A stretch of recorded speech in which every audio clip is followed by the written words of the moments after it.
Way to go, Democrats. You really messed it up this time. Where do I even begin? So, a lot of predictions for the election was going to be Biden winning like 320 to 351. And that should be it. That really should be what it is. But the Democrats were just so incompetent, they were able to mess it up again. Trump should be the easiest person to beat. In 2016, he should have been the easiest person to beat. But you ran Hillary, one of the most disliked politicians of all time. And you ran with the whole, well, if you don't vote for her, then you're sexist thing. 2016 should have been easy. There's no way Trump should have won. But he did.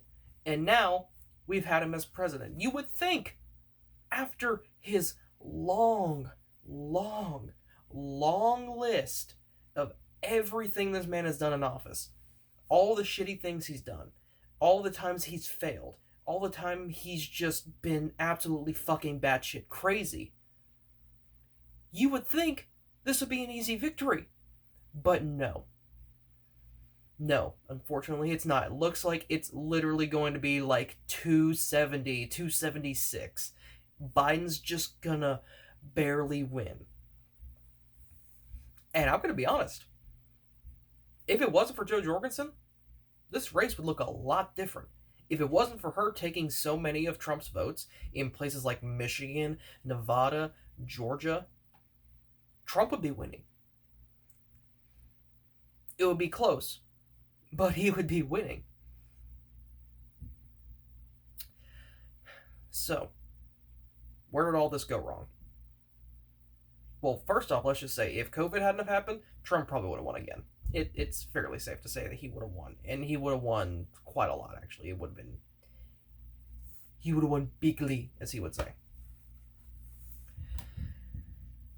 But COVID did happen, and the Democrats fucked it up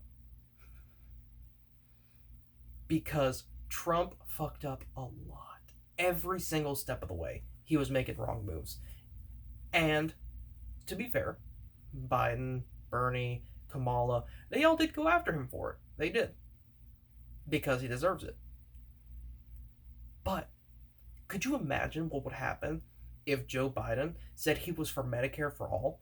Or if he said he was going to implement a universal healthcare system instead of a public option? Universal healthcare polls overwhelmingly well. Like 80 to 90% of Democrats support it. Depending on the poll that you look at, a majority of Republicans support it. I mean, it's like, what, 60 to 70% of the country ends up supporting Medicare for all? Or universal healthcare or anything like that. The polls are a little skewed, so you kind of have to look at how they word it. But still, universal healthcare is overwhelmingly popular. If Joe Biden had just run on that, this race would look very different. Also, Trump keeps trying to go back to before COVID. Like, hey, here's COVID, here's everything that's going on, and this is before. Look at how good I was doing before COVID. Trump was doing terrible before COVID, let's be honest. When he talks about the economy, what does he look at? Stock market, unemployment, black unemployment. That's what he looks at. And to be fair, stock market was doing great.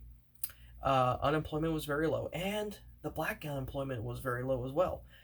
But here's the issue with it. That doesn't take into account all the people working multiple jobs. When you take away that and you look at just the number of people employed, it's not as low as he says it is. It's actually still pretty consistent with what it's been before. He also talks about how he's bringing jobs back. That is true, he has brought jobs back, but if you look, every year since he's taken office, the number of jobs being created has slowly kind of gone down. He started outsourcing a lot of jobs his first year alone. And I mean, when you compare his first 3 years to, Obama's last 3 years, Trump's just not there. It's not high enough. Same thing when you look at his immigration policy. Trump's been saying, he's going to kick him out. And Obama has kicked out more than he has. Now, I'm not saying that's a good thing. I'm not saying that's a good thing. I'm just saying when you want to argue with someone and they say, well, Trump wants to get rid of the illegals, point that out to them. They're probably not going to like it. But what else is going on? Like when you look at the stock market, it's doing great, but how many people actually own stocks? It's like roughly around 50%. Like half the country basically doesn't own stocks. And that's actually pretty low. The before the subprime mortgage crisis back in 2009, the number was like 62% actually own stocks. So when you look, the number has gone down since then. And Trump's kept it at a pretty similar level to what it was during Obama's years, but I mean, it's not the huge increase that you want. Not only that, but look, almost 40% of the country, they make less than $50,000 a year. Now, obviously, not everyone needs to make $50,000 a year to live. In some states like Kentucky, you can get by living by yourself on like $20,000 to $23,000 a year. But we're the richest country in the world. We don't need our people to be just scraping by. And when you look at places like California, you need like $70,000 to live by yourself.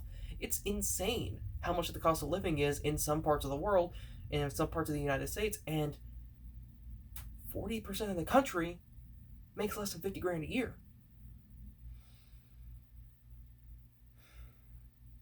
It's absolutely insane. I mean, all you have to do is just hammer down on this. Also, let's look at healthcare, for example. Now, a lot of people point to the statistic from Commonwealth that says millions of people have lost their health insurance under Trump. That is true, but he's also gained a lot. So when you do the math, technically it's closer to like 100,000, which is still bad. Nobody should be losing health care. Everyone should have health care. That should just be a human right, basically. But we're not getting any of that. This could have been such an easy win for Biden with COVID. I mean, let's also talk about, low information voters. Because low information voters, they're going to hear those statistics. They watch a debate or two. That's about all they do. And they vote, but they don't really follow politics.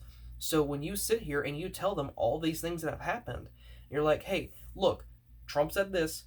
That's not true. This is what actually happened. And you back it up, they're going to be like, oh, so we probably shouldn't vote for him. Okay, I'm not going to vote for him. But no, they didn't really try to go after the low information voters that well. And then not only that, let's look at Republicans. They need to stop going for Republicans. This is the problem with Democrats. Every single election, they always want to get Republicans on their side. You're not a Republican. You're a Democrat. Act like one. You look at Biden. Biden's been trying to get Republicans for so long. In 2016, when Trump won the election, he had 90% of approval rating from Republicans. 90%. And it's only gone up since then. So, you know what? You just need to stop trying to get Republicans, because they're not going to vote Democrat. They're going to vote Republican. And stop trying to put them in your cabinet either. It's not going to work. It's not going to get people on your side. They want Trump's policies. They just don't want his character. That's all it is. This should have been an easy victory for you guys. It really should have been. But you fucked up that bad. And you're only going to keep fucking up. It's only going to get worse. The Democrats are just always going to be this incompetent. They have to be challenged. We have to get new people into office. Otherwise, it's just going to be the same thing every single election.